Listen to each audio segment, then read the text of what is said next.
We'll call to order now the Tuesday, January 16th, 2024 Liberty Lake City Council meeting, our workshop session.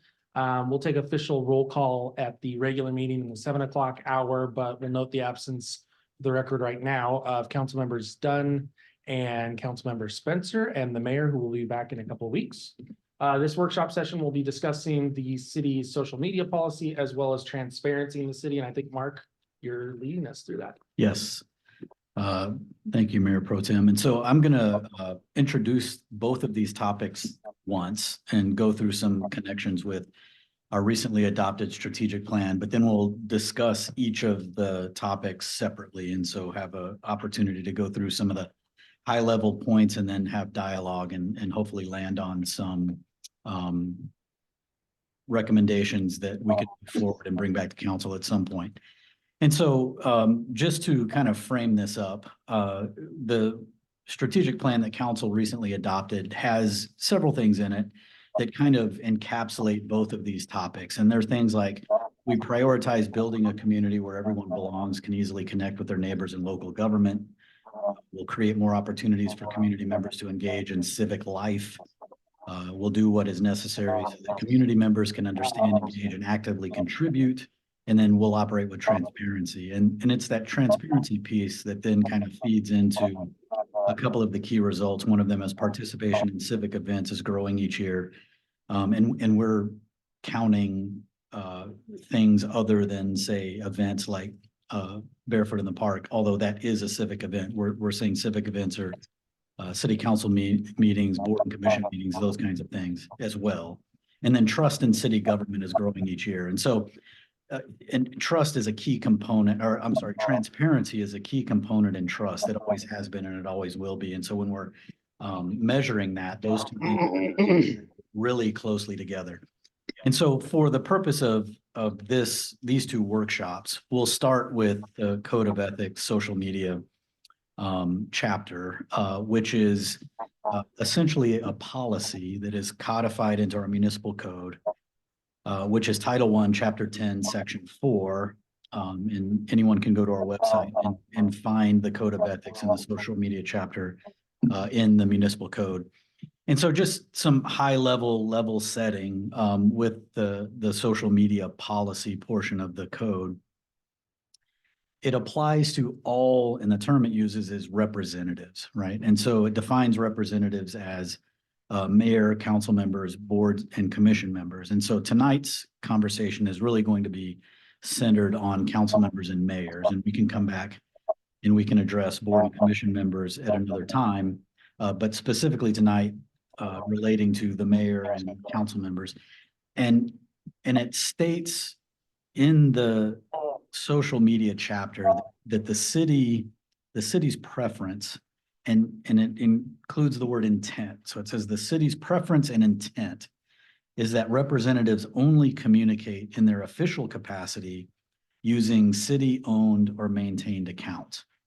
And so what I'm going to do is I'm going to go through and kind of talk about what is in this policy. And then I've got some recommendations prepared, but instead of me just going through and covering all of that, before we get started, are there any specific questions or concerns that you want to make sure that we address tonight so that we can ensure that we hit those? Or do you want me to just kind of go through, get to the recommendations, and then as we go through the recommendations, then hear your feedback and discussion about them? Do we want to do that? Yeah. I'm seeing. Okay. All right. So the way that this section of the Code of Ethics kind of branches is you've got all of these statements in there that use words like should, shall, prohibited from, strongly encouraged, strongly discouraged, those kinds of things, and then whatever is after that, right? But really the main two branches that it is emphasizing is when you're using social media in a privately owned account, or when you're using social media in a city-owned or maintained account. And so those are really the two branches that all of these guidelines are focused on.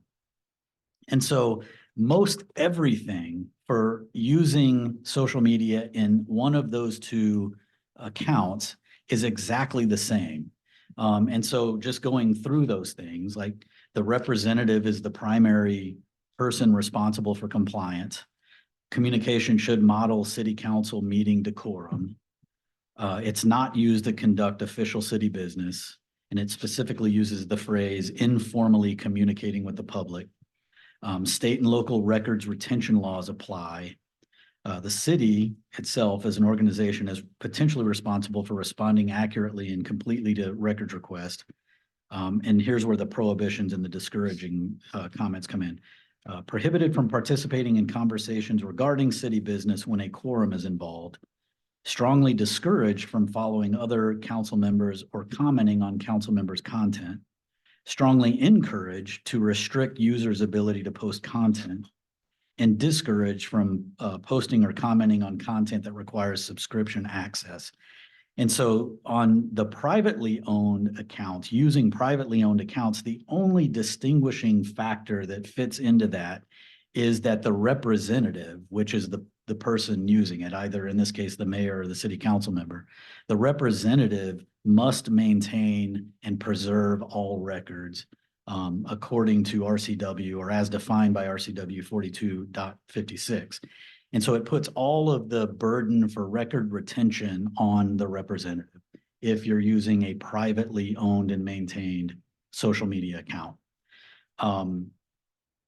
Flip that and go over to the other branch, and it is using a city-owned or maintained account, which the policy strongly encourages. And all of those things that I read are exactly the same with one exception. And that exception is that the representative is no longer responsible for the maintenance and preservation of the record.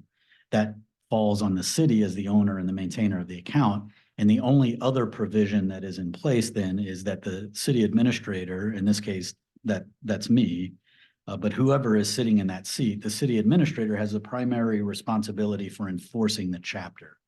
So it gives authority for things like settling disputes on what is or isn't city council meeting decorum and things like that. And it always has the provision of going to a hearing examiner if there's a dispute. And so really what we're talking about is those two branches, whether or not you're going to engage with the public and have this informal communication using a privately owned and maintained account or an account that the city owns and maintains. And so with that, our recommendation is that the city council, and I want to preface this by saying, we are not recommending that anyone, we're not mandating or requiring anyone to use social media. We're not even suggesting that you do that. If you choose to do that, and that is a mode of communication that you find valuable and that your constituents find valuable, we encourage that. That's why we have the policy. But if you do that, our recommendation is that you do that through an account that the city owns and maintains so that we can ensure that there's record preservation and there's no question as to where those records reside, or when requests come in, how quickly and efficiently we can scoop all of that information and get it to where it needs to go. And so that's recommendation number one. Recommendation number two is if you look out there and just cast a net, you will come up with all kinds of social media platforms. And so we're not suggesting that we have accounts for every council member on every possible platform. We're recommending that we maybe pick 5 or so that are the main, most popular ones, the ones that are most likely to be used and have the broadest reach, and limit our use to those, whatever those are. I have some recommendations, but my recommendations aren't law, they're recommendations, right? And so we're talking Facebook, Nextdoor, X, Instagram, and YouTube, and we can figure out what those may be, and we can add to that, we can take away from that. And then the final recommendation would be that the city council direct staff to bring back some proposed user protocols that are kind of formulated inside of the code of ethics, but that would be more guideline-y language versus thou shalt this versus thou shalt that, right? And so that would be our slate of recommendations. And to go through them in summary, it would be to use social media through a city-owned and maintained account, limit the number of platforms to some number and the ones that you reach consensus on, and then direct staff to bring back some proposed user protocols. And again, none of this is designed to either mandate or prohibit use. It's to kind of channel use so that it can be used productively and effectively, but so that we can maintain preservation of the records according to state law and provide those when they're requested. And with that, I will turn the floor over for questions and dialogue. So Mark, the 5 suggested platforms, shout them out again. The ones I have are Facebook, Nextdoor, X, formerly known as Twitter, Instagram, and YouTube. I personally think they changed the name so they would continue having to shout both of them out so they get like all of this broad reach. But, Emphasis. yeah. Marketing, I get it. No, I think that's a good scrub, and I can't think, in my own perception, for my own demographic, that there's a significant other not presented there. Any other thoughts? Well, it's gonna be huge. You already know that I'm the administrator for the huge community page. And that's already got 300 people on it.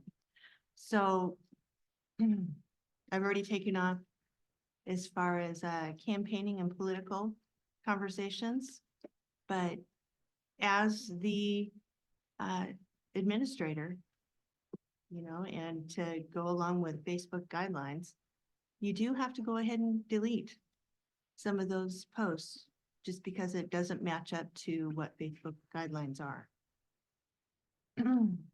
Not sure, because I've had this for, approximately 8 years, if I really want to give it up. So I don't think there's a conflict there. I'm going to punt that question to Sean. And we're talking about communication through a platform in your official capacity as a council member. And so to the extent that your administration of that page doesn't cross into that territory, there is no issue there. You want to follow? I would that say up? that's correct. The tough part is, where's that line, Right. right? And realize that as a council person, you wear many hats, and your hat, no matter where you are, you're conducting yourself as a city council member. So, Most people don't, even when you may say something that you're distinguishing between a council and as a citizen or on a community page, it's not looked at it that way. It usually generally comes as a council person said X. correct. I would say that's the de facto thought process that you should have. But Mark's right. The distinction is it city related business or is it non-city related business as it relates to what you're doing? That's the test that you would examine under the Public Records Act and the request and the particular request that's being made. And it's no different than a personal phone, for example, right? If you're using a personal phone for city business, are you sending text messages that involve city business? Are you having phone conversations with regard to city business? It's your personal phone, but they're subject to disclosure under the Public Records Act. Similarly, with regard to a website or some other social media platform, they would be subject to it if you are discussing city-related business. And of course, everything is different because you don't know what that request is until it comes in, right? So until you get the specific facts of the request, then you have to examine, okay, what documents do you have or what information do you have relative to the request? But just generally speaking, there's the potential for it to be disclosable, but not if it's not city-related business. If it's not related to, government function and either your role or others in the city, then it may not be disclosable. And I would say in addition to that, that would be true regardless of whether you had a city-owned and maintained account or a personal owned and maintained account. Those same requirements would be in place. Correct.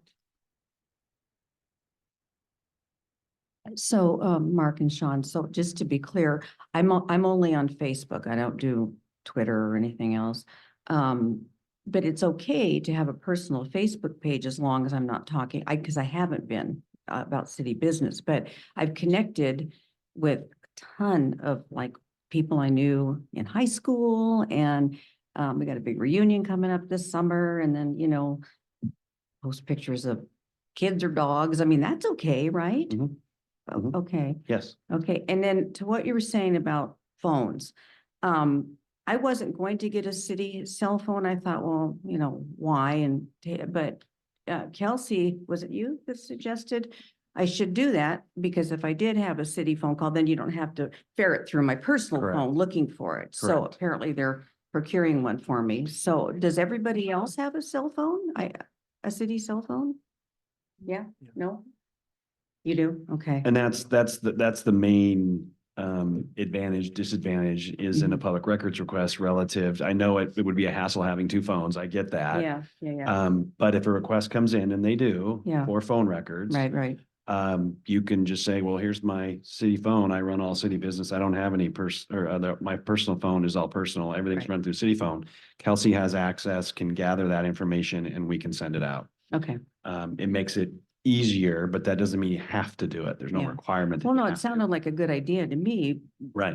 so yeah, it could keep it all separated, And if I can address your earlier question, I want to make sure everybody understands, not only here, but whomever may be listening, we're not proposing that you stop doing anything on the personal side, right? Or give up any accounts or anything like that. We're talking specifically about if there is a need or a desire on the part of a council member to communicate with the public via social media. The recommendation would be that you create an account that is, council member Linda Ball, for Mhm. example, Mhm. that would be owned and maintained by the city. And if you wanted to communicate about official business to the public through that channel, you could do that. And you wouldn't do that through your personal Right, page right, and right. vice versa. So Okay. that would be the recommendation, not giving up anything from a personal nature that you're already doing. But you can comment on the Liberty Lake, the city, Facebook page, right? As a Only- council member. You can comment unless you're all commenting, right? I'm sorry? So I said you can comment, but unless you're all commenting, then it can be an issue relative to what that may be. So you could potentially have a serial meeting. Oh, okay. So in by other doing words, that. anything more than 3. Right, so that's what I'm saying is if you comment, Linda, to something, Uh-huh. and then Wendy comments again, and then Dan comments, and then you're all commenting like, well, yeah, I think that's a good idea. We should do that. Well, you're starting to take action within posting on a Facebook page, which becomes a potential meeting because you're taking action. And I'm Right, not but saying if do it's that. the city Facebook page, I mean, It's Still still an not a action. public meeting. Right, I'm sorry. Conversation Oh. is still not a public meeting. mm, Conversations amongst us regarding actions to the city mhm, have to be done in a venue. and be Mhm. Heard by all. okay. I Gotcha. think Councilmember Kennedy has had his hand raised, and I don't know if he's got the ability to unmute himself or if we have to do that, but Can you hear me now? Yes, we got you. Go ahead, Mike. Yeah, okay. Yeah, well, I think what's happening that I think my audio was bleeding through. One of the somebody who was observing let me know that. So I think you guys need to control the mute on my side or not. So it just came up to unmute so I could say something. My question is this: if elected official is using a city site, you're saying, Mark, that the city maintains and monitors that site? So this would be, as an example, you could potentially, and let's focus the answer of this just contemplating using Facebook to keep it simple. In a Facebook environment, you would potentially have, the city would potentially have 7 accounts that it owned and maintained. Councilmember Mike Kennedy, Councilmember Dan Dunn, et cetera. And your communication with the public about your official position with the city as a council member would be done using that account.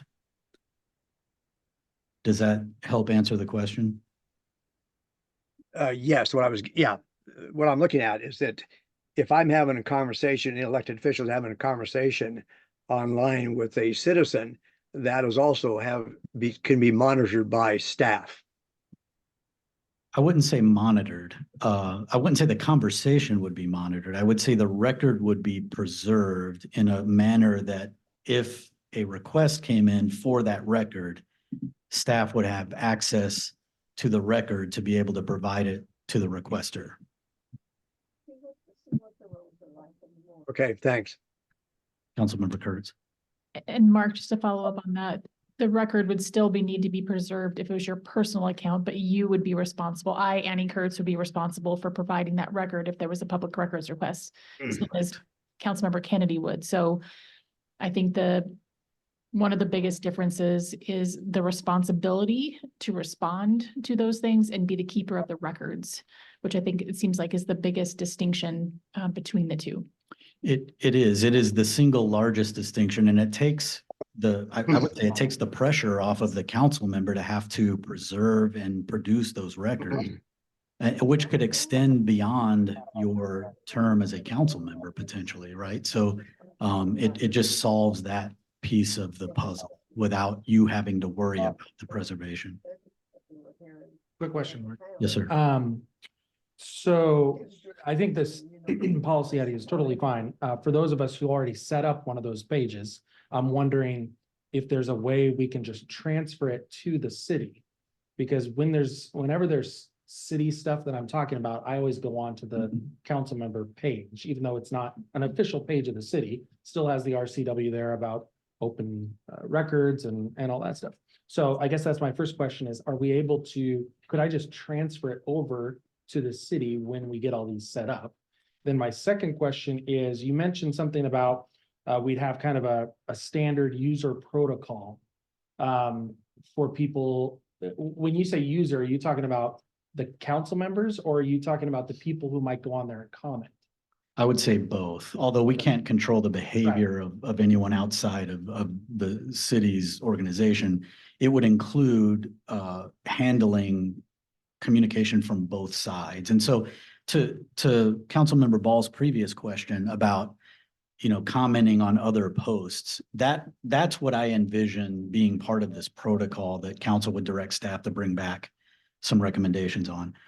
That and other things in that realm about how to and what should be under that umbrella, those kinds of things. Okay. Just to provide some general guidelines that council as a body can agree on so that it's fairly standard and clear. Okay, and then my third question is, who would be, per what Wendy just said, who would be responsible for moderating those? I mean, I could see a situation where someone gets on and, uses some foul language or what have you. If it's a city username, does that mean the city would also moderate those? Or would you ask us to do that? So in that context, the representative would again be responsible for the communication itself. The city wouldn't be moderating in that regard. However, I envision bringing and seeing what council's tolerance is for some different recommendations with respect to that, because our own policy contains some of that language. For example, it says that it strongly encourages the representative to restrict users' ability to post content. And so it's implying essentially a one-way communication tool. Now, that's a strongly encouraged, that's not a thou shalt, right? But that's something that council would need to consider. And so because it alleviates you from having to make that decision, is this profane? Is this out of bounds? Is, all of those kinds of things. Is it spam? Correct. I mean, all of that. because I guess the reason why I'm bringing this up is, let's just say for the sake of argument, we did this. And then somebody got on there and spammed all of our pages and said, hey, Bitcoin, or do this or do that. Then that technically becomes part of the public record. Correct. Right? So we couldn't go in there and delete those comments, even though we know they're spam. So how would we handle that type of situation? So there are certain provisions within state law that allow you to control certain kinds of commentary, but there's a spectrum. Yeah. And on the far end of the spectrum is you don't allow any content posting, period. And then you allow everything, and then there's stuff in between there. And so that would be part of, I think, with this protocol that we would propose and bring back, part of that dialogue to land on something that the body was comfortable with.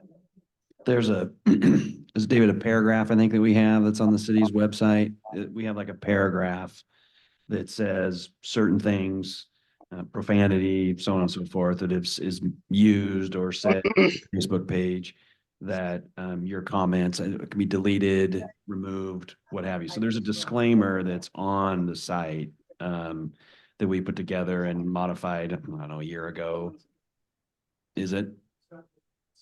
Hidden, okay. As far as, right, you can't get rid of it completely, but it's hidden from that standpoint. But there's a disclaimer on there that we put on there. If that kind of comments or things are put on there, it will be hidden, right? It won't remain there. And you're talking about the Facebook page, right? Right, it's Because you said Facebook page. website at first. so Yeah, Facebook okay, page, okay, excuse okay, me, right. Okay, all right. We have the same disclaimer on. If we don't, we should. Yeah. And that should be universal. So I'm I'm with the assuming, disclaimer, not the actual site. so I'm assuming that as we're having this dialogue, that on your Facebook, the city's Facebook page, YouTube would also have a list of rules to abide by. Am I correct? Because I understand what Councilmember Cargill was talking about. Do we need to keep the retention of everything that is said? Or can we hide what it is? I'm thinking about my own self here and being the administrator, making sure that, you know, we can still abide by the rules that we have set in place for Facebook.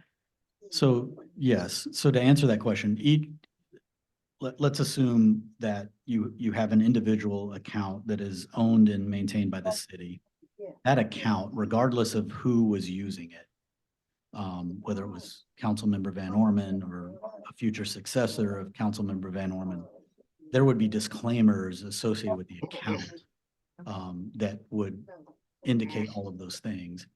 But even still, state law kind of delves into, you know, what constitutes a record and what doesn't. So just because something shows up on there doesn't necessarily mean that it's a record. Most likely it is, but that's where we would rely on state law to help us determine what's a record and what's not, and therefore what we're required to preserve and share with a requester when the request comes in.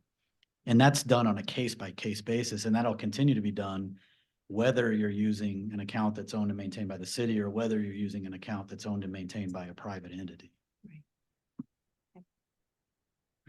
I throw a question, Dave, you had a good observation, I think you said, in your work in supporting the social for the city, you have a mechanism to never delete but hide information. So that's, I think, a case study of a specific activity that must be rigorously followed by anybody who chooses to try and retain social account. Deleting strictly prohibited, period. And I would say, for example, removing people from a community, strictly prohibited, period. That would counter state law. So did I hear that right? I mean, you know. So to be very clear, you know, if I ran a community, it would be against the law if we did not allow something in that. Clear. The issues come up where individual city-related conversations come and it's limited. And I think that's where you're getting at. So from a standpoint of open public meeting and whatever the city topic may be, is there's a conversation that's going on that is not necessarily open to everyone, as opposed to a limited conversation with a council member. We're talking about a land use decision, let's say, for example, and council members talking about a land use decision with just one person expressing opinions or whatever the case may be, but not everybody has access. And this is, again, for the public, this is a general example. No one's doing this, but my point being is that's where Dan's getting at, is that you can close it down to where not everybody can comment, or there's only a few people that are able to access this or see it, as opposed to everybody having the ability. Whether you did that on your own personal page, or on a city page, it's both subject to the Public Records Act and a request. So, you know, from my perspective, and certainly from Kelsey, because she's the one that deals with the public records requests, for us in this situation, it's just from the standpoint of access and being able to provide the records. It's not a situation of saying you can't do this. Certainly you can. It's when a request come in, there's a definitive point to go to. Here's all the phone numbers. Here's all the sites. I can pull the records and here you go. Right. From my perspective, and I won't speak for Kelsey, but I know when we deal with the request, it's that situation as opposed to, Wendy, I need this, this, this, and this from all your personal sites, from your personal phone, from that situation, because we've got this request. That's the way I'm looking at it relative to, you know, having two phones and having the city and the website relative to those circumstances, because it makes it easier to provide it. And then it, on top of that, then all the individual council members don't have to go through that process to determine what's personal, what's not. Question. It looks like Councilmember Kennedy has his hand up. Go ahead, Councilmember Kennedy. Yeah, I've been using the raise the hand. I'm not sure if it's not being monitored or maybe it's not working. So I guess I'll just jump in periodically. I know in the past I carried a city phone for several years with the idea that if somebody wanted to request, they would pull all that information. What I was not aware of, but then discussing with Sean and also through AWC recommendation, is if somebody wants a public record, even I could say I'm not using my personal phone, but they could request that. And I have to maintain any conversations, or you can confirm this, Sean, if I'm saying that correctly. I would still be scrutinized, or could be scrutinized, where somebody would have to ask for all my records on my personal phone, even if I had a city phone. Now, that's still correct, Sean? Yes, but from the standpoint, to the extent that, you know, you haven't used your personal phone for city business and ran it through, the request would just be an affidavit or declaration stating that, right? That you don't have any records related to that because you ran everything through your personal phone. What the question, this was asked before, but I don't recall the answer. Let's say I'm having conversations with, I'll use Phil Follier for an example. He was a contractor, so I had many conversations with him about building and construction, and looking for contractors he could recommend. If somebody was to look at my phone, they would say, okay, Councilman Kennedy had discussions with Phil Follier, council member. Can they ask for that information? The purpose of the call. No, also, let's say if the request comes in and says wants all phone records related to city business, and if that's a personal call related to you need a contractor, no, that's not something that would be disclosable because it is a personal phone call. You don't have to get into the content of the call because it's a personal call, but you would have to say these particular calls were, you know, calls that you had with Phil were related to city business. These other ones were not. Right. Okay. Very good. That I just confirming from what I've recalled in the past. Thank you. Right. And as you can see, we're talking different modes, different uses of different modes. It very easily expands out and covers a whole lot of territory. The attempt tonight is in a very small sliver, which is just this social media policy of the Code of Ethics, is to try to get some consensus on whether we can get some consensus on whether we want to continue doing what we're doing, which is essentially using personally owned accounts, which is fine. You can elect to do that. It just then puts the preservation and the retention of the record on the user exclusively, right? Or do we want to make the shift and we want to say, if we're going to use social media, we're going to use it using city-owned and maintained accounts, so we can get past that hurdle and then come back at a later time and provide some additional recommendations for some user protocols. Because we will never get out of that conversation if we attempt to just do it from a blank canvas. And so I think it's much more efficient if we come back to you and say, on this specific thing, the use of social media, we make these recommendations and let council say, yes, no, change that, don't like that.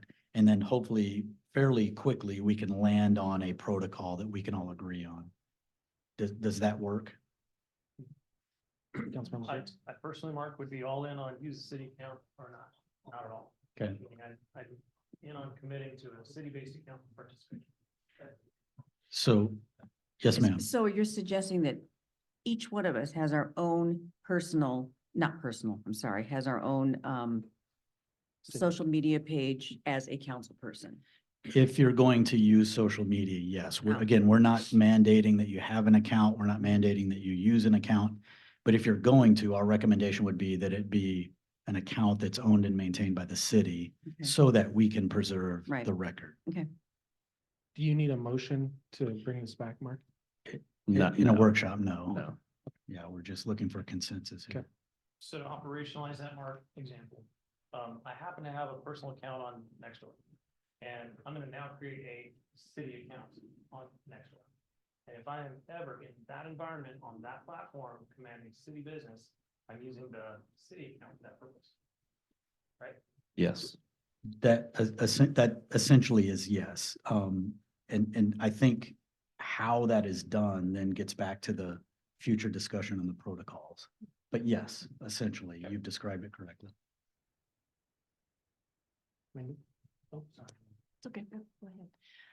Yeah, I would love for you guys to bring back user protocols, probably for both of them, in the case that there's consensus that people might choose to do something different. Either, I don't know if it's an all-in, all-official decision we need to make, or some of us are gonna dabble in the personal, professional accounts, if that makes sense. You know what I'm saying? But I think when I brought this forward a couple of years ago, it was a Pandora's box of dilemmas when we got to looking at this and wanting to make sure that it felt like a lot of it really had to do more with the policies of the city and a little bit of the ordinance that needed to be tweaked, but there are a lot of other cities, including Spokane Valley, that are talking about this very thing. And I don't want the city to be open to liability, to the inability to respond to public records requests because we didn't have things put together. So I'm all for you guys putting together protocols for us and having that discussion further. Okay, and that, just to prepare you for that's going to be a much broader discussion, right? Just because we're talking about behavior, right? And so that's going to by necessity be a broader discussion, but yes, we can easily do that. Councilmember Van Orn. The other question would be as far as business. I use, other pages as well. So that's going to be a difficult one. If you've only got to use your professional, most inside of the business era, don't know that I'm a city council person. So, I mean, if you've, have a ABC business and you're using that, to promote the business and that aspect of, I would consider that a completely separate deal. Okay. So you could continue to use that to the extent that you decide you start having street corner conversations about the right of way down the intersection on that. Well, that's a different story, but if it's just strictly ABC business, I don't see that as an issue. perfect. So Mark, correct me if I'm wrong, but it sounds like a two-step process. First is to bring back the change that would create essentially accounts for all council members. And then the second part is to have the standards or whatever I'm calling them protocols. protocols. thank Yes. you, in part two. Is that right? Yeah, if we can get consensus on the first one tonight, that'd be great. And then all we're left with doing is bringing protocols back. But in all reality, the protocols would be applicable regardless, right? So we're going to do that anyway. But if there's enough to get consensus on the city-owned and maintained accounts, we can, assuming that people want to go that way, we can start creating those quickly. And so if there's consensus, we can put that one to bed. Councilmember Kennedy, did you want to jump in?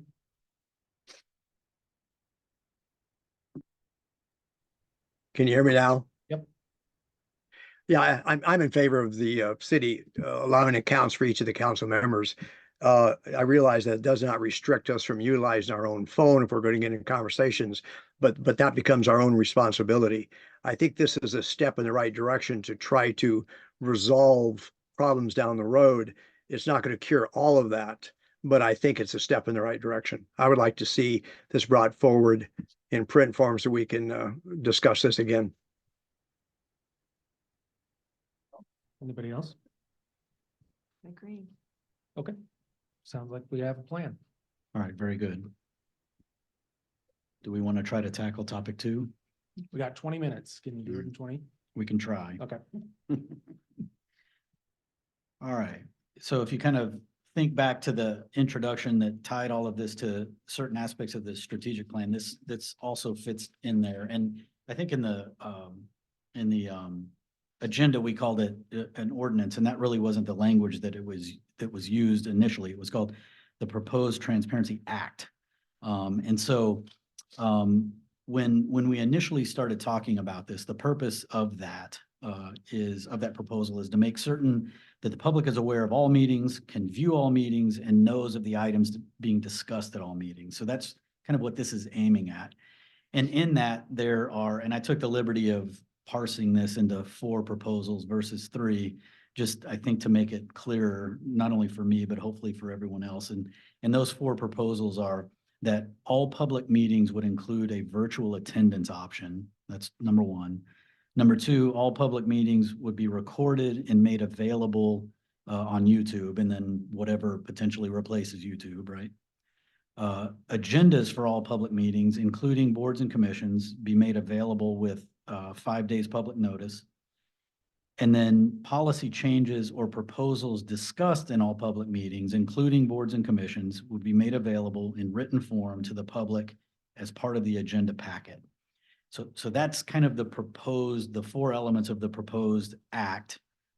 And then our recommendations based on that, and then we can get into the discussion after this, is our recommendations against those are essentially commit to hosting all public meetings with a virtual participation option, and that's largely happening now. We would commit to recording all public meetings and making the recordings available on YouTube or whatever replaces it, and that largely is happening now. Here's where one change would come in. Making agendas for all public meetings available, and we would propose that it would be 72 hours in advance versus 5 days. Our concern with 5 days is that we get potentially into a situation where we're chasing agendas perpetually. Things are rolling downhill because we can't make an agenda. That lessens a bit with 72 hours, and it really, I think, based on where the council meetings and the regularly scheduled board and commission meetings are placed within a week, it accomplishes the same end. And so we would propose 72 hours instead of 5 days. And then we would commit to including documentation reflecting all proposed policy changes or proposals within public meeting agenda packets. And since this first came up, we've started to do that. And I can't say that we're doing that with 100% efficiency, but that would be the goal, is to commit to doing that 100% of the time. And then whatever council wants to do with these recommendations, assuming one of them would be adopted, we would propose to adopt that by way of resolution versus ordinance. And I'm just going to jump in real quick. So is there a reason why we want to do resolution versus ordinance? I think my concern with an ordinance is reflecting back on the conversation we just had about the social media in the ethics code. Once it's codified in ordinance, it's law, and that's okay. But we're also having this conversation about needing to go back in and clean up ordinances that we're not necessarily following. And that would be my biggest concern. But it's ultimately council's prerogative, whether it's an ordinance or a resolution. I think at the end of the day, what we want to do is make sure that these things are put into practice. And however we best determine that's done, I don't think staff has a preference. Can I jump in real quick to answer, Andy, before I jump in, just for clarification? Several of those items are already in the rules, right? The council's rules, which is done by resolution. It's the policy of the council relative to, what their actions are and how they want to move forward. So for example, the agenda, what's in the agenda, how the agenda is put together, publishing it from that standpoint. And I agree with Mark, doing it by ordinance now has the effect of law, then it becomes a code enforcement issue if you're not doing it. So who's gonna govern that? Who's gonna enforce that? Especially with agendas, how things change week to week and trying to get items within there. There are lots of times where staff is trying to get something into the next agenda, but is relying upon third parties to make that happen. So it may or may not happen that week as we try to get it ready for Friday for the following Tuesday's meeting. So if that doesn't happen, what does that mean relative to an ordinance versus a resolution? So those are the kind of things I'm thinking of relative between the two. I feel like some of these things are policies, and we talked recently about not putting policies in ordinances. And so I feel like these things all make sense to me, but I think they could be done in our policies and procedures manual versus actually through the law. Because to Sean's point, I think it does make it, there's less flexibility in adjusting things. When I was looking for something a couple weeks ago, I found this really awesome agenda for a different city where they actually do things differently. And if we can't be nimble in that way to respond to the business needs of the city because we've locked ourselves down by ordinance, I think it just slows down government, and we're already fairly slow enough, in my opinion. Not here, but I work for the states. I speak in favor of the 72-hour suggestion, Mark. I really look to the efficiency of staff and more burden of staff in action. So I recognize 72 hours for me is sufficient notice in terms of timing and ability to. Councilmember Ball? Oh, is 72 hours, is that business days? So it would be 72 calendar hours. So in the case of the council meetings, then you guys obviously aren't gonna come in on Saturday Right. nights and send something out, but you're gonna still do like the Friday before then. Right, so in that case, it would be better than 72 Yeah, hours or more than 72 hours, yes. And that would be the case also with potentially one other board, the Parks and Arts Commission, because they meet on Mondays, so that would potentially be you would have more than 72 hours on that one as well. Councilmember Kennedy, did you want to jump in? I'm fine with the comments being made so far. Yeah, I think when we first discussed this, we were all about trying to get these things basically on the record. Most of these things we're already doing. Right. It's just a matter of getting them in place so that if there's any circumstance where we're not doing them, we can proceed to make that happen. So, so the direction you need is to bring back a resolution? So if we have consensus on all of these or any of these, yes, the recommendation would be to bring that back in the form of a resolution at some point in the near future. Okay. So bring back all four, I would suggest, in one resolution. Is that Yes, it would just be a resolution that covered all of them. okay? Anybody opposed to that? You know, Mark, I'd only reflect on if there is one of these tenants that's already identified in the council rules of procedure. I wouldn't want to have two resolutions that have the same information. Good point. I was already thinking it, so I'll talk with Mark about from the standpoint of, we'll go back through prepare a resolution, then we can go back and look at it in relation to the rules themselves and then figure out what it is. It could very well be a rules resolution change, but we'll go Right. through that process. Right, so it would be the number that aren't already codified by some other resolution, but yes, we would make sure that we were putting into practice all four of these things. Great. Okay. I think my other question is, these are the four that were presented to us, but is there the opportunity for us to sit and think about what else anybody else might Oh, of want course. to add to that Of course. before we go through the resolution process? Because Sure. I think that there may be some, not having seen this before tonight, I might have some other ideas of things and we could have a nice discussion about it, I think. Yeah, and so if we want to move a potential resolution or just table it for a future date certain after we've had that conversation, we can certainly come back and take another bite at the apple after you've had time to consider other possible things and then return to it. I mean, I don't think there's necessarily a rush because a lot of these things They're- yeah, staff's already they're being doing, done, right? yeah. So it's not like pass a resolution because we have to do these things. Right. Much of it's already being done. So to the extent that there's something else, absolutely. Councilmember Van Orn? If I can make a suggestion, course. making sure that especially for, you know, our new council member, to go through the old procedures. So we're familiar with them before we go and add on to new ones. Just going through the old procedures that we already have on file. Sure. And we But- would love to be able to sit down and go through those Yeah, with that you would if be you'd like to helpful. do that. Yeah. Okay. And it seems to me this is, and Mark, correct me if I'm wrong, but some of these are more applicable to the commissions and boards than they necessarily are to the council, because the council, as we mentioned, either has some of these already in the rules or we're doing most of these already. Right. And part of the reason I brought this forward was the conversation I was having with a citizen who was talking about wanting to watch what some of the boards or commissions, I can't remember which board or commission it was, and not knowing which policy that they were talking about. I would agree that that's accurate. Yes. Okay. Anything else? All right. We You did it. will wrap up the workshop session and see everyone in about 10 minutes. You did it, Mark. We only needed 10 minutes.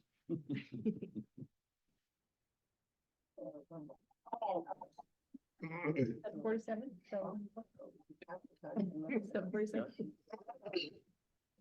All right, we'll call to order now the Tuesday, January 16th, 2024 regular meeting of the Liberty Lake City Council. Thanks to those of you who are participating in person tonight, kind of a light crowd here in person, as well as those watching on Zoom and those who will be joining us via video recording at a later time. For those joining online, we've switched to a webinar format, so you will remain as an attendee unless you'd like to make a citizen comment, and at that time, we will promote you to a panelist. We'll start with the invocation and then follow with our Pledge of Allegiance. Please stand. Heavenly Father, thank you for the opportunity to be here, to come together as a community tonight to complete the work and business of the city. We ask for your blessing this evening, that we will be able to reach compromise and get the work done as we need to on behalf of our citizens. In Jesus' name, amen. I pledge allegiance to the flag of the United States of America and to the republic for The which flag it for stands, which is one one nation under nation God, under God, indivisible, indivisible, liberty and with justice liberty for and justice for all. all right, we'll start with our roll call. Councilmember Van Orman, Here. Councilmember Kurtz, Present. Councilmember Ball, I'm here. Councilmember Cargill's here. Councilmember Spencer is gone, so we'll need to excuse him in just a moment. Councilmember Dunn, happy to be here, and Councilmember Kennedy. Present. All right, can we get a motion to excuse Councilmember Spencer? I Moved. move, And second. All right, we have a motion by Councilmember Van Orman, second by Councilmember Dunn. All those in favor? Aye. aye. Any opposed? Motion carries unanimously. Thank you. We will also note that the mayor will be back in our next meeting coming up around the first week of February. We will now move on to agenda approval Don't we have citizens? after agenda approval. I would like to make a motion on the agenda to move C, D, and E into general business. Okay, the motion is to move items number 10, C, D, and E to general business items A, B, and C. We have a second. Second. Okay, second by Councilmember Dunn. Any discussion? All right, all those in favor? Please say Aye. Aye. Any opposed? I have one addition. Okay, Councilmember Kennedy. I make a motion that probably be added on workshop discussion on the seating arrangement of council members in our council. Okay. A motion to add a workshop discussion on council seating arrangements. We have a second? I'll second it just for discussion. All those in favor of a workshop discussion on council seating arrangements? Actually, do we need discussion on the agenda item? No. Okay. All those in favor of a workshop discussion on council seating arrangements, please say aye. Aye. Okay, any opposed? Nay. Nay. Nay. Okay, so Okay, Wendy, I'm were o- you nay? I'm okay Okay. with either. All right, so motion fails 2-4. All right, so we now have any more agenda changes that we need to make? Going once? All right, so now we have the agenda as amended, which again, the change was moving 10 C, D, and E to 11 A, B, and C, and that is the current agenda. Any discussion? Move the agenda as amended. Second. All right, Councilmember Dunn has moved the agenda as amended. Councilmember Kurtz seconded. All those in favor, please say aye. Aye. Aye. Any opposed? Councilmember Kennedy? Yes. Okay, all right, so motion passes unanimously. All right, now we'll move into citizen comments now that we have an agenda. And just a reminder for those of you here in council chambers, if you'd like to make a citizen comment, please fill out the yellow card that is at the back table. And give that to Kelsey, our city clerk. For those of you online, if you'd like to make a comment, please send your name to our meeting host and they will promote you to a panelist. Whether you're online or in person, citizen comments limited to 3 minutes each. Please let us know your name. If you're a resident of the city, also keep your comments civil, respectable, no applauding, clapping, interrupting. There will be no back and forth with the council, and this is your opportunity to tell council what you think about any particular issue that is facing the city. Do we have any comments in person? All right. Anybody online who wishes to comment?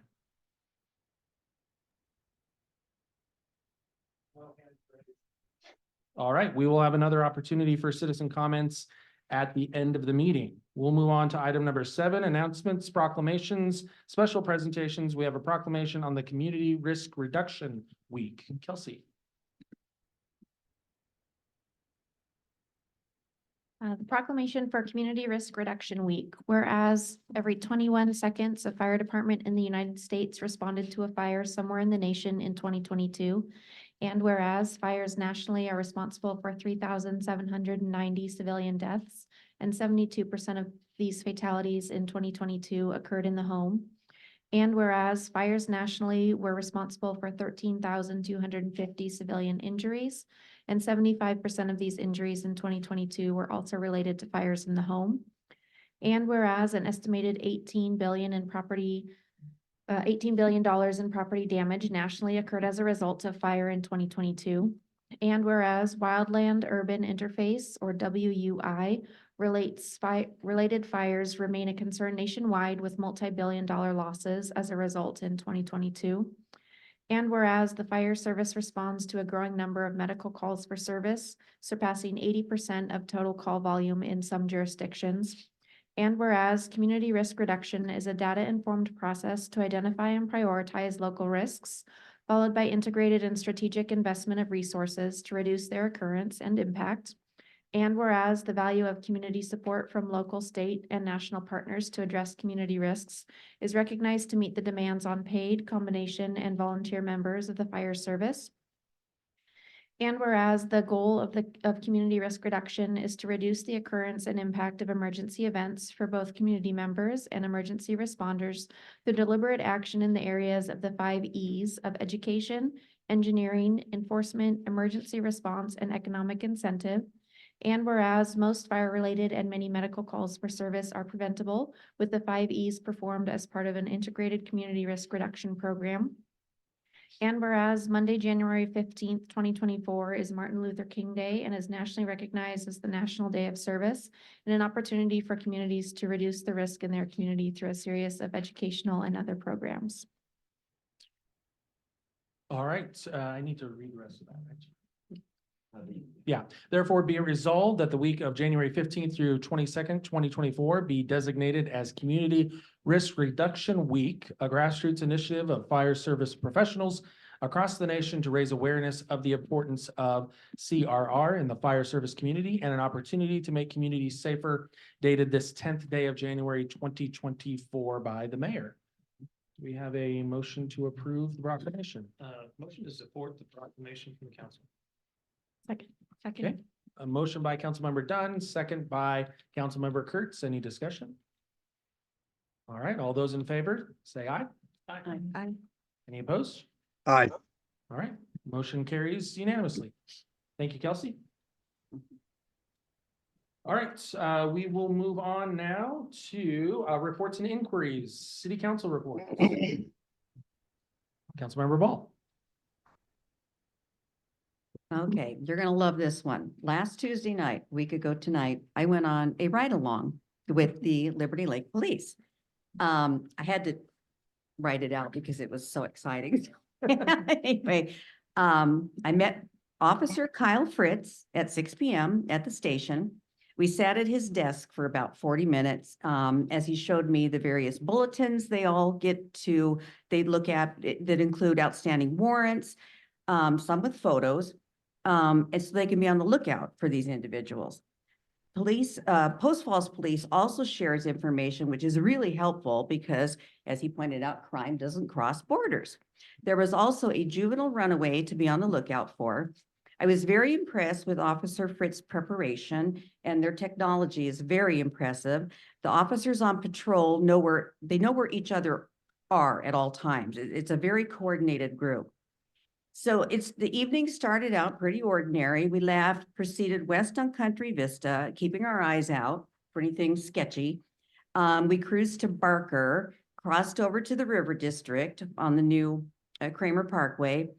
About at the Tesla facility, we got a notice, or, it came over the radio, that a stolen license plate was spotted on a white Suburban last seen going south on Liberty Lake Road. We crossed back over on Harvard, and Officer Fritz, we kind of crawled behind the yokes, just checking things out. And then it came on the radio again that the Suburban might be in the Safeway parking lot. So he took off like faster. East on Country Vista, we pulled into the Safeway parking lot, but he came in backwards through the Bank of America drive-in, so we wouldn't be spotted. Okay, this is where it got exciting. He saw it. We sped toward it, and it was, to my absolute shock, all 3 more LLPD cars swooped in. It was like a ballet. The guy was surrounded. We were to the right of the Suburban with a shopping cart corral on this side, on our right. Officer Jordan S., there's 4 Jordans in the department, pulled up right behind the Suburban. Sergeant Mark Holthouse was right in front of him, and I think it was Officer Lee on the other side. He is trapped. So at this point, I figured he's going to come out and surrender. Oh, no. He decided to go full on Thelma and Louise and try to get away. He rammed the Suburban into reverse, into Jordan's cruiser, wheels spinning, rubber burning, smoke. I could smell it in Kyle's car. It was unbelievable. Then he went forward and hit Holthouse's car. Okay, then there was lots of yelling for him to get out of the car. I'm sitting in the cruiser. They're all out. I'm sitting in the car still, and my knees are shaking. And anyway, he was fighting them then. They got him out of the car, and he was fighting back. I could see him bobbing up and down, trying to fight them. Meantime, Holthouse comes to the passenger side of the Suburban because there's a female inside. She wouldn't open the door, so they got to find out if she's got a gun or something. So he used this baton to smash the window, then she screams, and anyway, they got her out, they cuffed her, put her purse on the hood of my car, are going through it. And I'm just like, at this point, I'm like, I don't believe this is happening. Okay. So they finally subdued the suspect. I guess they threatened to tase him. And then he was fully cooperative. But the point is, it escalated really fast and de-escalated pretty fast too, with no one getting hurt. These guys were the best. Anyway, the suspect and the female, who apparently was his girlfriend, both admitted to using meth that day. The suspect said he did not know the car was stolen, but when they were questioning the female, she said, well, he said it was a friend's car and, well, where had they been? They'd been shopping at Walmart in Post Falls. And I heard them ask her if they'd been shoplifting, and she said, no, I'm sure we paid for everything. So Holthouse asked her, well, why were they at Safeway? To get mayonnaise, they forgot, she said. So she mentioned there was little free packets you can get inside at the deli. Okay, I could hear all this because they were questioning her in my car. Okay, so she got a ride to Airway Heights. There was nothing on her, so they let her go. And so, but meantime, Greg, that's our suspect, turns out already had a warrant out for his arrest. And now he had resisting arrest, evading police, assault on a police officer, stolen car, stolen plates, and a host of other things being, the book was thrown at him basically for being high and stupid. So the grand finale was that Officer Fritz and I got to escort him to county jail. So off we go. And that was something else too. There was a bit of a wait to get into the booking area. So we had to wait in the car, and Officer Fritz reiterated the charges to Greg and asked if he understood them. He was very polite. And he told him he's innocent until proven guilty. Once inside, they thoroughly frisked Greg. He didn't have any weapons on him or anything. I hadn't really gotten a good look at his face until then, but I was surprised to learn he was 36, because when I saw his face, he looked 46. I'm not kidding, or older. It was sad. I was heartened though that I didn't know this. There's nurses there when they book them in to check their vitals, make sure that they're basically okay. And then they were very respectful of his humanity, and I was impressed with that. So anyway, it was quite the experience. I learned a lot. You guys should all do it. And here's something I wanted to bring up too, because Officer Fritz had worked in LLPD, or LAPD, I'm sorry, we're LLPD, and he'd been a motorcycle cop. And I said, well, why don't we have those here? And it might not be a bad idea, because he said that, like people complain about speeding on Country Vista, on, what's the one over here? It starts with an H, Homestead, but they never catch them. But because there's nowhere to hide. You can't hide a big car in residential streets like that. But he said in LA, when they had motorcycles, they could like hide in a little, just zip out there and get them. So that might be something that would be nice in the future for you guys to have a couple motorcycles. So that was my adventure. If you guys have not done a ride along, have you? Have you? Not with our police force, but with others. Yeah, it's something. I mean, well, he said this was a rare night. This was quite exciting. Yeah, but yeah, and Assistant Chief Morgan showed up and could vouch that my legs were shaking still. So anyway, that's my report. Well, I don't think anyone's gonna beat that report, but are there any other No. reports? Linda, remind me, how long did you wait for booking? Remind me? I would say it was about a half hour. Okay, good. Is that normal or low? Okay. I've just Yeah. heard That's pretty good. a couple of guys say 2 or 3 hours. Yeah, so- I read that in the paper. Yeah, no, it was about a half hour, so. Okay. Great. Councilmember, Dunn. I just pitched STA Board Operations Committee met last week related to the open legislative session. The agency follows carefully any funding impacts on the agency. Yeah, it begins the rest of the year of activity in the coming week. Councilmember Kurtz. I have the opportunity to be on the Central Valley School District Balance Calendar Committee, and we have met twice so far. We met, was it this week? It was last week, Thursday of last week. So we're gonna be meeting through May and proposing some recommendations, learning more about a balanced calendar, which is the equivalent of year-round school. And seeing if that is something to do here in our district here in the community. So it's been interesting to learn so far what a balanced calendar might look like, what a schedule might look like, and some of the pros and cons of doing that for different students, families, daycares, a lot of different people that work with the school district as well. So if I have any updates, I'll share those next time. Councilmember Van Orman. Mine was just gonna comment on Linda's story. You can definitely tell that your writing ability I almost said the same thing. definitely shows, yes. And yes, I have ridden along Yeah, and quite the experience. I had to capture it. Councilmember Kennedy, do you have anything before we move on? No, thank you. All right, as we mentioned, the mayor's out of town. She'll be back at the next meeting, so we'll move on to our city administrator report. Thank you, Mayor Pro Tem and members of the council. Quick report hopefully for you tonight. A few reminders.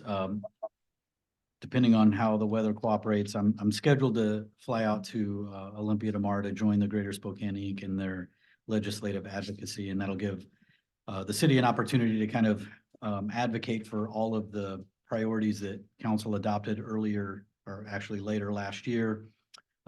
As you all know, the session started on January the 8th, so we look forward to that.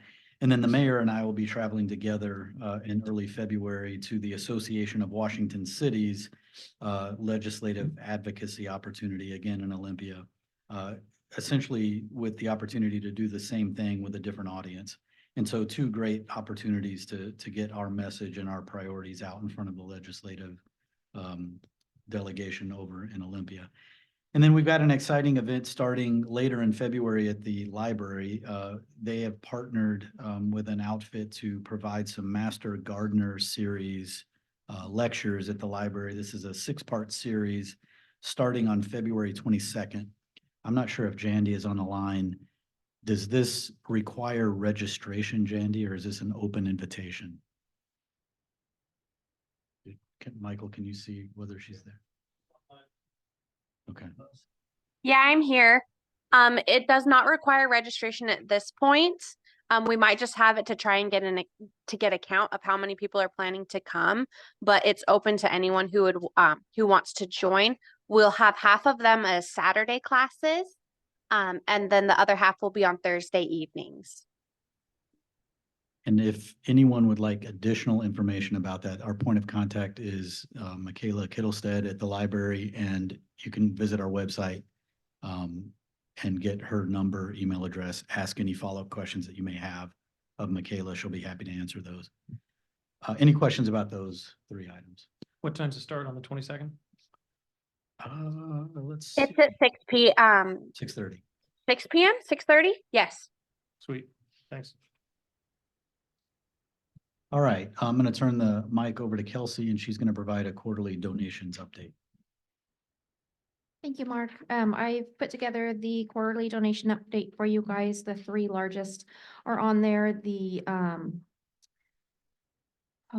basketball rims and backboards at Pavilion, the donation for cash donation and tables at the Arboretum, and the generous check from Kevin Radine. And those, of course, you all had an opportunity to approve already. And then also on that list are just some mostly generous holiday gifts. And as I'm looking at this, I am finding a couple typos. And so I apologize. I will send out a corrected one to you guys. I have some copy and paste errors there on who the donors were. So I'll get you guys an updated one tomorrow morning. Yes, wow, Kiwanis is amazing. It is the donation from the Lions Club. Yes. So, yes. Any other questions on donations?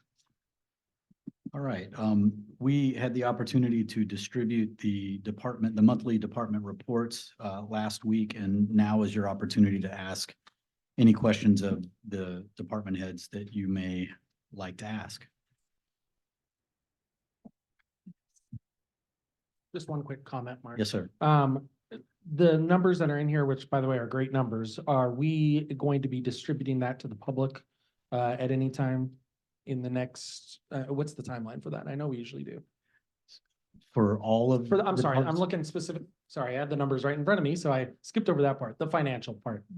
So yeah, I saw Kyle earlier. We're going to come back and provide a year-end wrap-up, a fourth quarter financial update once the books are closed, and we go into like this 13th month reconciliation period. And once that's completed, we will come back and produce year-end numbers. Great, thank you. And so I'll take the opportunity here to let everybody know that staff, and they do this all the time, this isn't unusual, but because we're expecting some severe weather later tonight, staff monitors the forecast, and we have our streets crew that are flexible schedule wise so that they can respond when those storms are expected to hit. So what you'll see overnight and into tomorrow morning is street crews out plowing. And so if you happen to be out at 4:30 a.m., you're going to see our crews out there not only getting prepared, but plowing what's there. And so if you see them, give them extra berth, but you know they're out there and you know they work hard. And to point out an additional follow-up to Councilmember Ball's point, at any point during that encounter, something could have happened to make that story turn out a completely different way. And that happens dozens of times a day, every shift. And so it's just another opportunity to point out the just tremendous work that our police department does. And on the other side, even though they're not city staff, the fire department, all of our first responders are just out there putting it on the line every day. And so just another reminder to be able to thank our first responders for the work and the commitment that they add to the community, making the Liberty Lake a safe place to live and to shop and to work and do everything else that we do here. So thanks again. Deputy Chief Morgan, tell the guys that we really appreciate it. Quick update on the library and police building window replacement. This was something that was in the capital facilities plan last year. We had to move it forward just because mostly of supply chain issues. We're at the point where we've got this scheduled and work is scheduled right now to start on January 22nd, which is next week. And so we just wanted to give you the opportunity to hear that this is happening primarily because we've got a customer facing service primarily in the library. So that's going to be affected. We have a game plan. We have a project plan. We're not expecting any problems, but we just want to let you know because there's going to be some disruption to the library service. And if you have any questions, Jen is on the line to be able to answer those. Seeing none, we will move on to the last item on my report. We talked about this a little bit during the last council meeting, but I wanted to give you some more details now that we have some things actually scheduled and some more answers to provide. The 2024 Community Satisfaction Survey, and you should have a copy of it at your place there. And this is the final version of the survey that will be going out. My one ask is that these are yours to keep. But my one ask is that you don't distribute this because I don't want to taint the sample population of the randomly selected folks in town that will get this. And so what will happen next, later next week, is we will be sending out an invitation letter letting approximately 660 residents know that they are going to be receiving this survey in the mail. Approximately a week after that, they will receive the survey. And they'll have an option of either filling it out on paper and mailing it back to us in a postage paid envelope or scanning a QR code and coming directly into Zen City and filling out their answers. In either case, the data will end up in Zen City. So we'll be able to report it back not only to the council, but to the community at large. And this is what we're going to be using to establish a baseline for those key results that we talked about earlier in the strategic plan, but also just to know from folks what they expect from us in the future. And so this will be an annual event that allows us to survey the public and find out how we're doing on those key results year over year. So this will obviously be the first one, but it won't be the last one. This will be an annual occurrence. We're targeting mid-January to early February, year over year, so we can gauge our progress against the strategic plan. And so, like I said, invitation letter go out, plan to go out next week, followed by the survey itself. And so we would expect to start reporting results in, I would say, mid-March, late March. That's kind of the window that we're looking at. So we're excited about this. We look forward to getting the results. And in your individual spheres of influence, what we're asking you to do is just to let people know this is legitimate. This is not something that is contracted by a third party. They're not going to be contacted by a third party. This is all done with city staff. And so it is something that we are doing to monitor and implement our strategic plan. And so if there are any questions now, happy to answer those, but we'll be reporting results as they come in. Quick question. Yes, sir. Mark. How are we doing follow-up on this? follow-up to Well, the survey obviously- itself? Yeah, exactly. I mean, if somebody gets a survey, a lot of people will start filling out the survey and then they'll leave it on their kitchen counter for 2.5 weeks. So I'm trying to figure out what's the best way, or maybe you guys already have determined that, to follow up to make sure we get some of them back. Yes, so, great question. So we also have a scheduled reminder to go out to those who have not returned them by, say, end of February, so that we can remind people. And then based on the overall response at that point, we would determine whether it's cost effective to do a fourth or a second reminder, or try to contact via email or something like that. But yes, there is a reminder phase built into the overall schedule. Great, thank you. And hearing no other questions, Mayor Pro Tem, that concludes my report. All right, thanks, Mark. We will move on to Parks and Arts Commission. We have anybody online?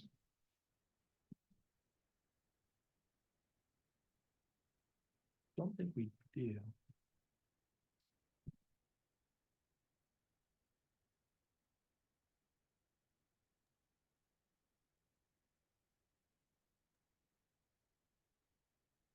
So, if I may, Yeah, go ahead, Jen. yeah, I think that, I can cover for tonight, but yeah, they're just planning, future projects for 2024 and trying to prioritize which projects come first. And I think they're starting off with the Smarty sign, board at Orchard Park.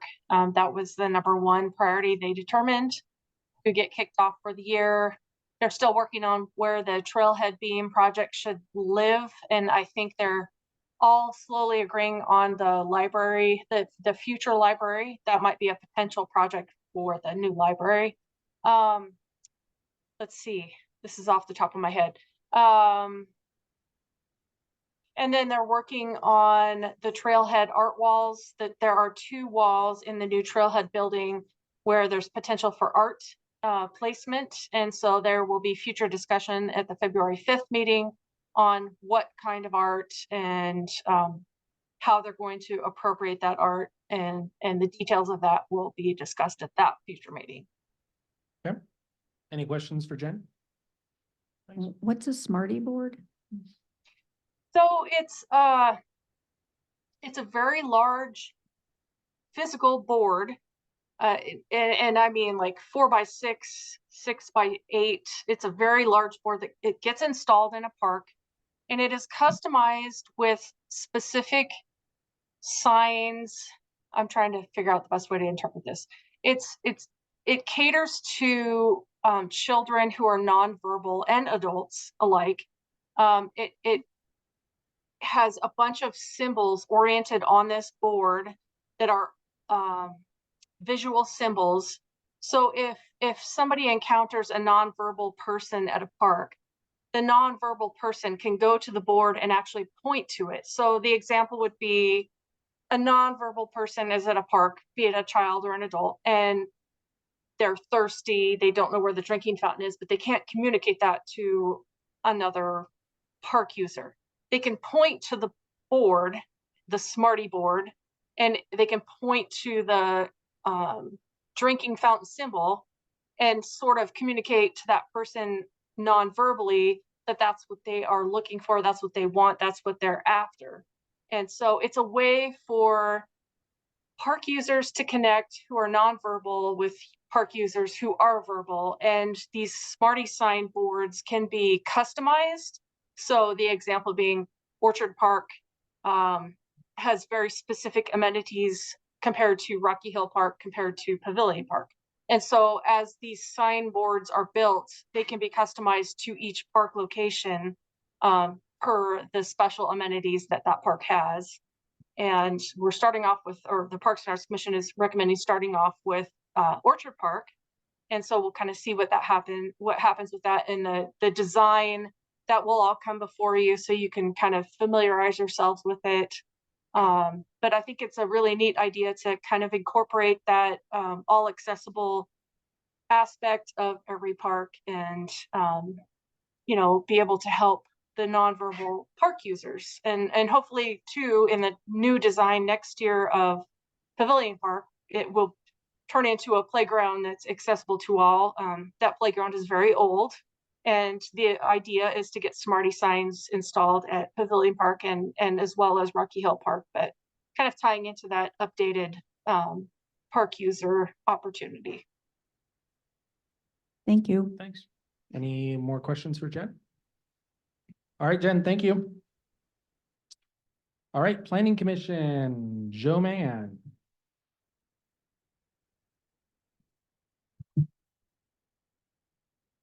It's on. Good evening. Thank you. Before I begin, I too did a ride along about a month ago. Mine wasn't nearly as exciting as that. We did have a DUI stop. I was able to ride with two different officers that evening. And let me tell you, we are so fortunate.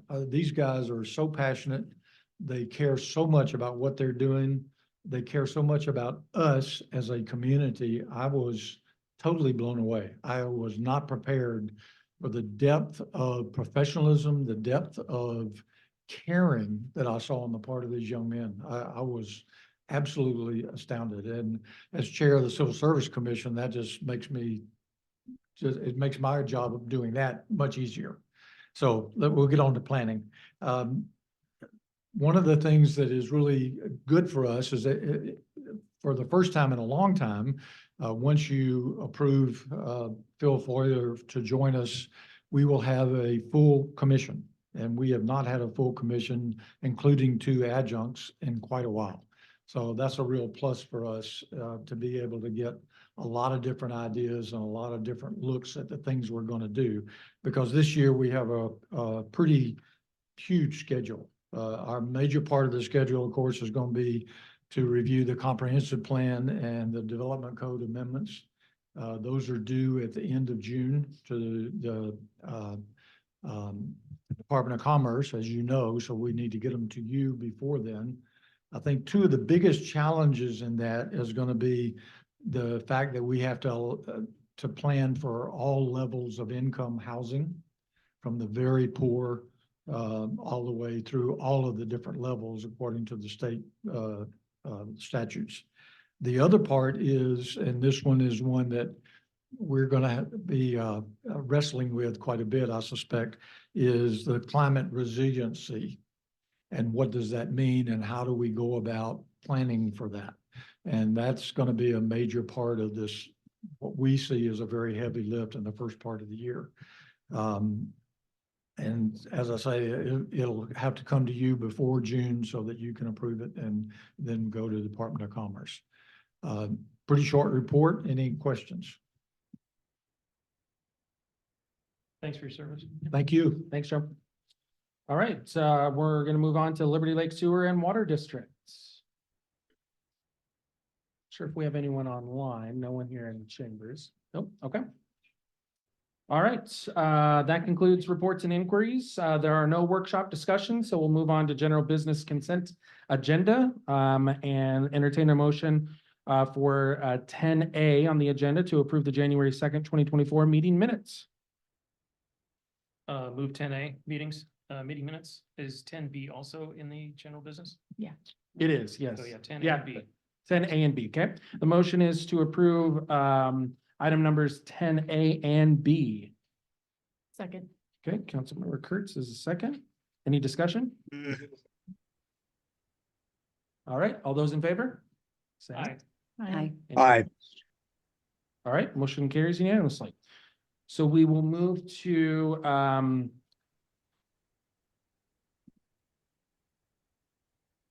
excuse me, I apologize. General business numbers 11A, B, and C. So let us take those one at a time here. General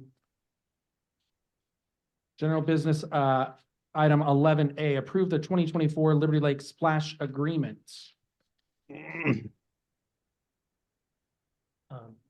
Mayor Pro Tem, I move the item 10C Liberty Lake Splash Agreement.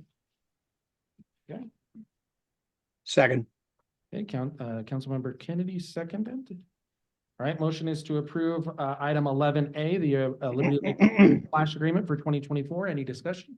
Yeah, that's why I wanted this move. Go ahead, Councilmember Ball. So Yeah, the Splash, it provides a valuable service, but, I feel like there's a lot of errors in it.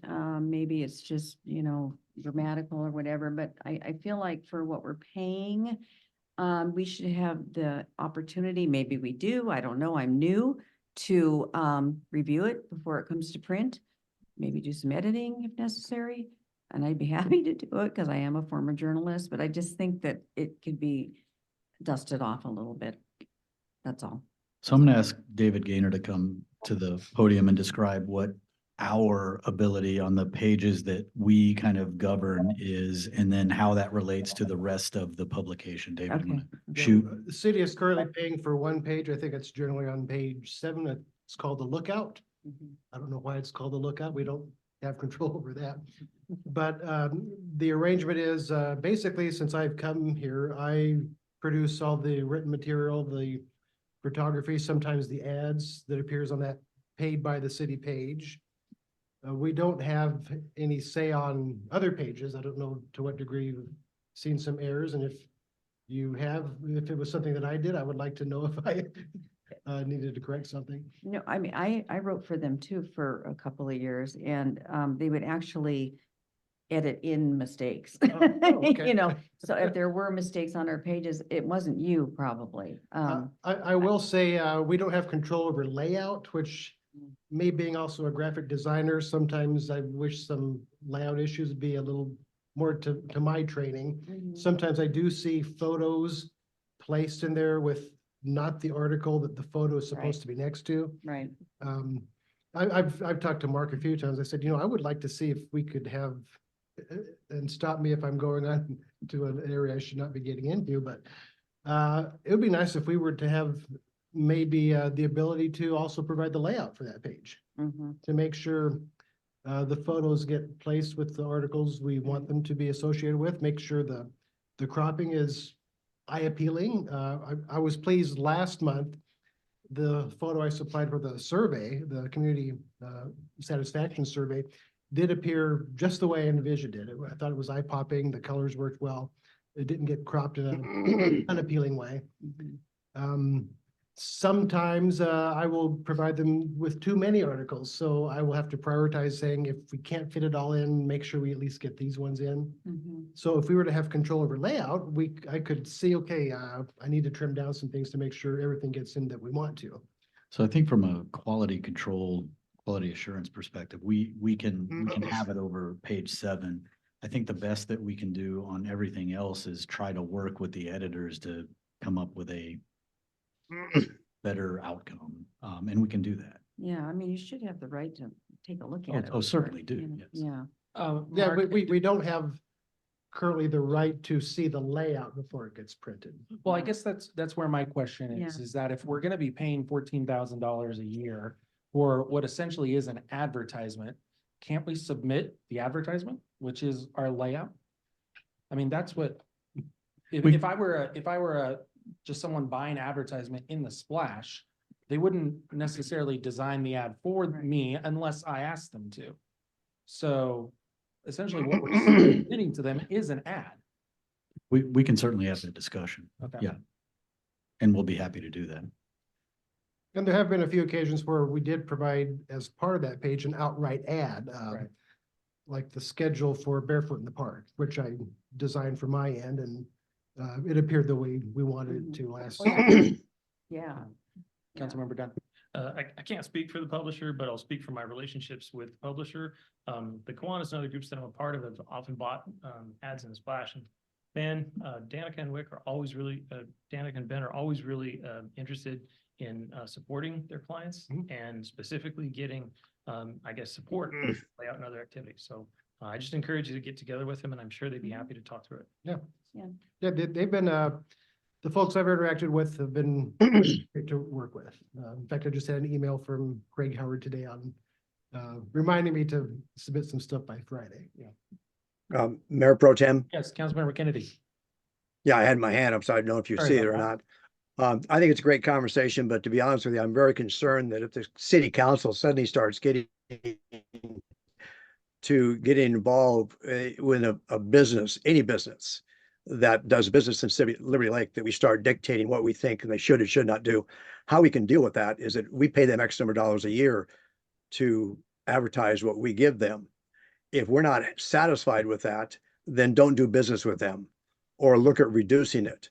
But I would really draw the line as a council member to think that we should start getting involved with them to dictate or even give recommendations how they should be doing their business. Thank you. Any other thoughts, questions, comments? I'm Yes, not Councilmember suggesting Paul. we tell them how to do their business. I would just like it to be a cleaner, you know, for what we're paying. I would just like the copy to be clean. That's all. Thanks, David. Any other thoughts? Okay, the motion is to approve item number 11A, the Liberty Lake Splash Agreement for 2024. All those in favor, please say aye. I, Aye. Any opposed? Motion carries 6-0. All right, 11B, approve the agreement with Brian McGinn for continued hearing examiner services. Any comments or questions? Yeah. Yeah. Mayor Pro Tem, I move item 10D, agreement with Brian McGinn. Okay. So, Councilmember Dunn has moved item 11B to approve the agreement with Brian McGinn for continued hearing examiner services. Wendy had a second. Wendy, second. Okay, thank you. So we have a motion and a second. All those in favor? Oh, sorry. I apologize. Councilmember Kurtz. Oh, no, I didn't have. Okay. Oh. Councilmember Ball. Is this the hearing examiner we've had? Yes. Oh, okay. Yeah, he just left employment with the city of Spokane and was handling us matters. And so this is just a continuance, so we don't have to go through the whole process again with somebody new. So he's just going to complete this one and then be done. Okay, because I read that he just recently switched firms, so I just wondered if. Yeah, he was with the city of Spokane. Okay, And we have an interlocal agreement with the city of Spokane to use their hearing examiner for hearing examiner services. So they've hired a new employee to handle hearing examiner services, but Brian had already done all the legwork and made some decisions. And so this is just finishing up the last bit of what he has so that we don't have to go through that process. okay. Any other questions, comments?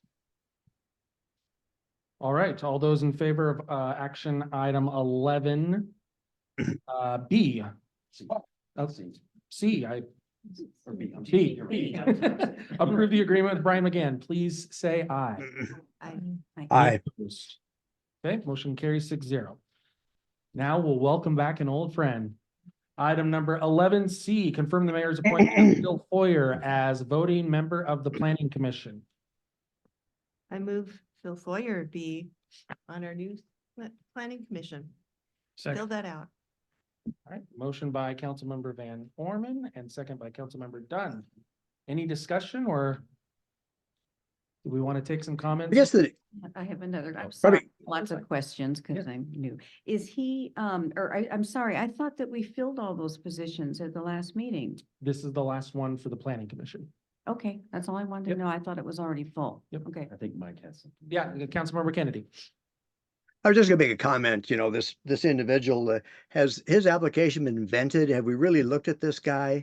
Is he highly qualified? Has he volunteered to do duty in the city where we can look at him and say, you know, I think this is a good person? I assume all that's been done, correct? I believe so, but we're kind of like Hotel California. Once you check in, you never check out. Very good, very good. Okay, I'm pleased to move forward. All right, we have the motion by Councilmember Van Orman, second by Councilmember Dunn. All those in favor, please say aye. Aye. Aye. Any opposed? Motion carries 6-0. Thank you all very much. Thank you, Bill. Thank you. All right, we'll move on to item 12, council comments. Any council comments? I do. Okay, Councilmember Kennedy. Comment, obviously, not for conversation or rebuttal, anything like that, has to do with the seating of the council. In the period of time that I've been a council member, this has come up twice where the seating was going to be arbitrarily changed without the council being involved in this conversation. Each time it's been done, how the council has dealt with it is it has felt that that is a council decision, and how it's worked out in the past, that if two council members want to change seats, then those individuals get together, and if they choose to change seats, then that's their prerogative. Let them do that. I think it's easy enough to do that. My concern is that when something like this happens, and I understand there was no conversation with council, council is not part of staff, the mayor or whoever, or staff can have the authority to move them around. But I feel when it comes to the council aspect is that the council makes this decision. So moving in the forward, I think we need to address that. I think in this situation, if the two council members in question want to change seats, that's their prerogative. And I respect their decision, whatever they want to do. Thank you. Thank you, Councilmember Kennedy. Any other comments? I'll just Councilmember make- Van Orman. I'll just make a comment since, it was my seat that got kind of switched around. I kind of like this seat. So Chris, I can see all the way down. And it's always nice to be able to support a new council member and make sure that we can give them as much support in the learning process as possible. So. All right, any other council commentary? All right, we have, oh, thank you, Councilmember Kurtz. Just dovetailing on what Councilmember Van Orman just said, we have a brand new council member, Councilmember Ball. And one of the things that I appreciated when I came on council is that every one of the existing council members reached out to me, had coffee with me, had a soda pop, spent some time getting to know me. And I would really encourage everybody who's on this council now to take that opportunity to meet with Linda. Just as our predecessors did before us, I assume that everybody had the opportunity to meet with one another. Good Okay. comments. Thank you, Councilmember Kurtz. Anything else? All right, we do not have any public hearings or appeals. No resolutions. We are up to item 15A, ordinances, our second read ordinance on ordinance number 302. Ordinance number 302, an ordinance of the City of Liberty Lake, Washington, amending the City of Liberty Lake Municipal Code, the City of Liberty Lake Development Code, and the Development Code contained in the River District Specific Area Plan, repealing Liberty Lake Municipal Code Section 8-1A-4. Okay, any discussion?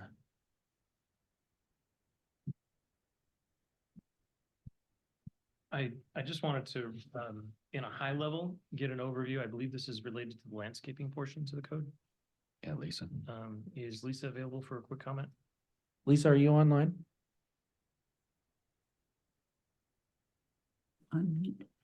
Yes, I am online.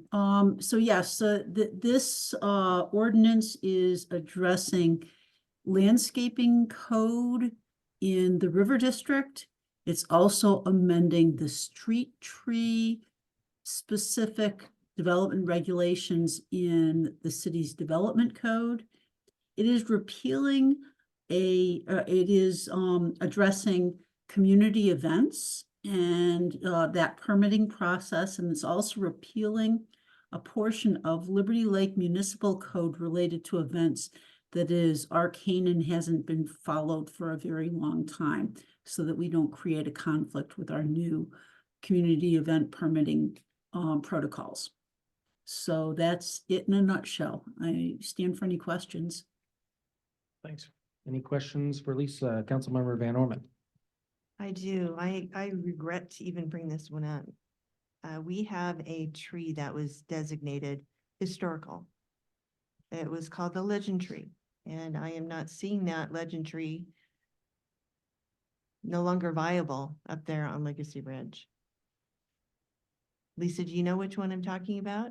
I do, and so here's the situation. That legend tree was on private property. The city was not in any way, shape, or form notified prior to the removal of it. The property owner removed the tree. We heard complaints after the fact. There really was nothing to be done at that point, and there was really not. There is some code around significant vegetation, but it is not on private property. It's not prescriptive in that we encourage maintaining it, and however, there are exceptions if it is necessary for the development of the property and in a location where essential is necessary to install essential infrastructure. I don't know if any of that was true or not, because the tree was gone long before the city was notified that it was being taken down. Yeah, that's unfortunate. What do we have in place to prevent some of the left, which aren't too many, historical things that we have within our city? Well, that's a broader question than just our landscape ordinance. And again, it's not dealing with the section related to significant vegetation. It's dealing with specifically development code specifically around development within the river district. As I said, we did, because Greenstone had proposed some amendments to the section that deals specifically with street trees. And a couple of years ago, we made a point of amending the code in River District and the development code and the engineering design standards to make them all consistent. And those changes that were proposed we wanted to maintain that consistency. We liked most of what was being proposed. And so we felt like it was really important to have consistent street tree regulations across all of those codes. So the question that you're asking me about historical resources is outside of the specter of this ordinance. I understand that. Yeah. And street tree, I think that's terrific that we are now getting consistent. No, hopefully what trees we do go ahead and put in the ground won't be upheaving our sidewalks. So, thank you. Yeah, and that was something that we changed back in 2020 and 2020. We amended the street ordinance to provide for wider planting areas and to limit the size of trees based upon the width of the planting strip. So we have done some things in the past. We're just trying to keep it consistent moving forward. Thanks, Lisa. Appreciate it. Sure. Additional comments? I have questions for Lisa. So Lisa, this entire ordinance is just specific to the River District, is that correct? That is not correct. It's not correct. So as it relates to landscaping, it is the landscaping amendments are specific to the River District. What's happening there is, again, as I said, the city went through a process where they amended their landscaping code to make it less prescriptive and to provide greater flexibility and design considerations for the design professionals that are working in the area, so that they would have more options on a constrained site, etc. And what this ordinance does as it relates to the River District is really just clarifies some inconsistencies that were in that code and also moves it closer to the revisions we made a couple years ago as it relates to the city's development code for landscaping. The one exception to that is as it relates to specifically street trees. And as I said, they added some additional language and some additional protections that we thought were valid and felt that it was important to keep the consistency between the two sections, River District and city standards as it relates to street trees. So there is that element as well. There's also Exhibit B is really dealing with special event or community event permitting. And that is one that has the code that existed was actually written a long time ago. There are a lot of conflicts and a lot of challenges in implementing it. And the intent was to streamline it, provide for a better process and clearer protocols for how to address various community events. So it's really intended to be a process improvement over what we have today, which, as I said, is in many cases conflicting between sections. And so we have cleaned that up significantly. That's the second piece of this ordinance. These were both elements that came forward as part of the periodic or the annual comprehensive plan and code cycle amendments. And however, these were delayed for a couple of reasons. In terms of the landscape code, because in the 11th hour, the Greenstone proposed some changes to their proposed amendments that needed to get remanded back to Planning Commission. In the case of the community event permitting requirements, it was a change in our risk management firm and some recommendations that they had that needed to be remanded to the Planning Commission. So both of these were remanded back to the Planning Commission in December, which is why they're coming to you late.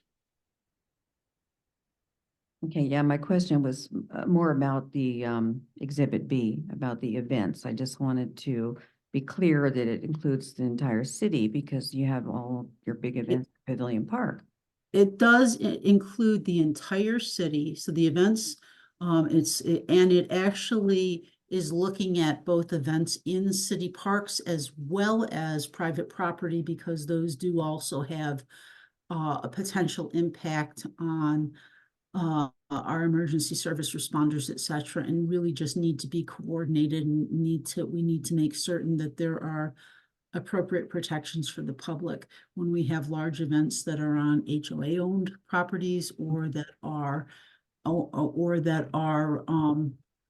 private properties. Any other discussion? Okay, we will entertain a motion to approve ordinance number 302. Mayor Pro Tem, move ordinance number 302. Public comments. We can do that after motion. Yeah. Okay. Do you have a second? Second. All right. Moved by Councilmember Dunn, second by Councilmember Ball. We'll now take citizen comments, which will be limited to 3 minutes. Say who you are, and if you're a member of the city, please. Phil Follier, let me put my HOA president hat on for the Legacy Ridge. If I can, I'd like to shed a little bit of light on the question that you asked about the Legend Tree. 2 summers ago, it got struck by lightning and basically almost split the thing in half. The homeowner, I only know this because I live just 2 houses down from the tree. The homeowner hired an arborist to come and evaluate it. They did some pruning to this very large tree in an attempt to salvage it. And it just didn't happen. Yeah, they gave it, the arborist came back out the next year. How's it doing? The homeowner spent a substantial amount of money trying to salvage that tree. So unfortunately, it just didn't work out. So just a little bit of back history on that. Thank you. Thanks, Phil. Any other citizen comments in person or online?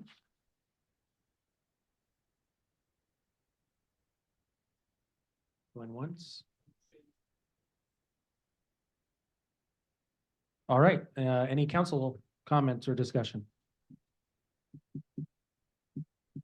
Okay, the motion is to approve ordinance number 302. All those in favor, please say aye. Aye. Yes, Opposed? aye. Motion carries 6-0 unanimously. Thank you all. No emergency ordinances. We're on to upcoming agenda items.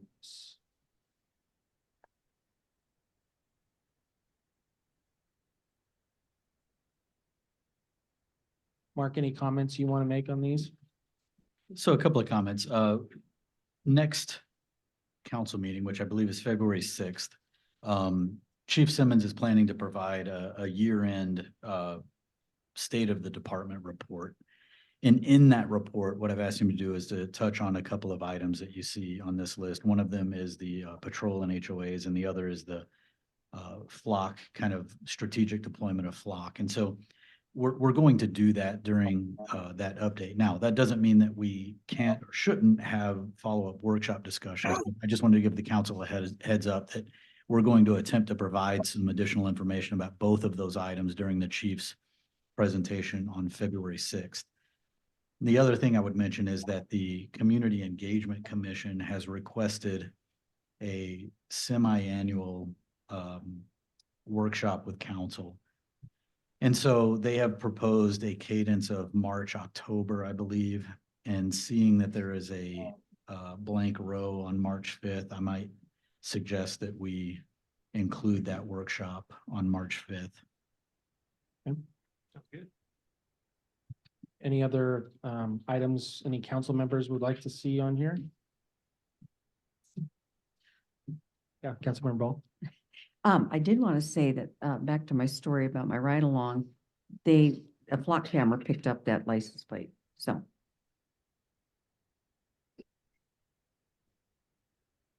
Anything else? Councilmember Kennedy, anything you want to see on here?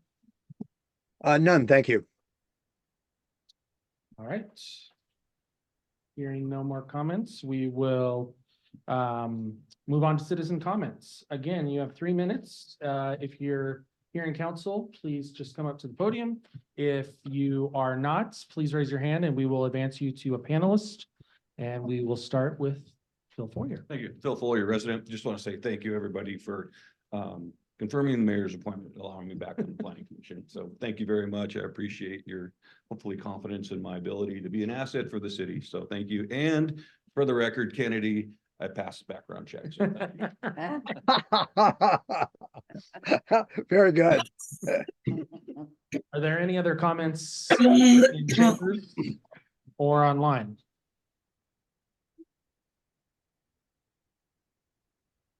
No, did you say no one? No. Okay. 8:15. Okay, so we will now be adjourning into executive session to discuss potential litigation as allowed by our CW 42-30.110(1)(I), and the council will be back at 8:20. Does that work? Okay.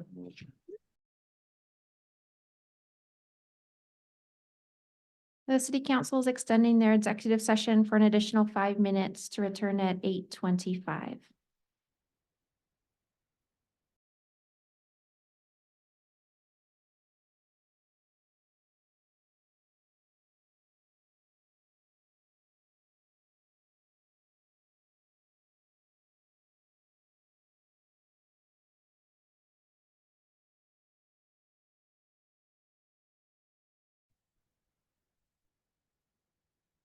All right, we'll call the regular meeting of the Liberty Lake City Council back to order. There was no action taken in executive session. And if there's no disagreement, we will adjourn. All right, thank you.